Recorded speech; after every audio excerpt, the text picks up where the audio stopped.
Hello everyone, আসসালামু আলাইকুম। অনেকে আমাকে গরিব ট্রেডার বলেন। আসলে ভাই, যার নুন আনতে পান্তা ফুরায় সে আসলেই গরিব। যাই হোক, যে যা বলে বলুক, তাতে কোনো সমস্যা নাই। এই যে এইমাত্র দেখতে পারলেন, দুইটা ট্রেড নিছি। দুইটা ট্রেডে ইনশাল্লাহ প্রফিট হয়ে গেছে মোটামুটি 500 টাকার মতো। এই যে দেখেন, খালি প্রফিট আর প্রফিট। এগুলো হচ্ছে নলেজ ভাই, নলেজ। তো যাই হোক, নলেজ আছে কিন্তু রিস্ক নেওয়ার মতো ব্যালেন্স নাই। এর জন্যে গরিব হয়েই থাকি। 1,000 টাকা ইনকাম করলে 1,000 টাকা বের করে আগে খাইয়ে ফেলি, এটাই সমস্যা।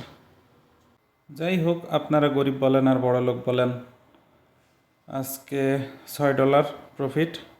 $6 মানে বাংলা টাকার প্রায় 800 টাকা। আলহামদুলিল্লাহ, একটু নলেজ খাটায় যদি 800 টাকা ইনকাম হয়, অসুবিধা কি? এভরিডে 800 টাকা করে হলেও মাসে 20,000 টাকা হয়, একটা স্ট্যান্ডার্ড স্যালারির সমান। অতএব ট্রেডিং শিখেন, ট্রেডিং শিখে ট্রেডিং করেন, সমস্যা নেই।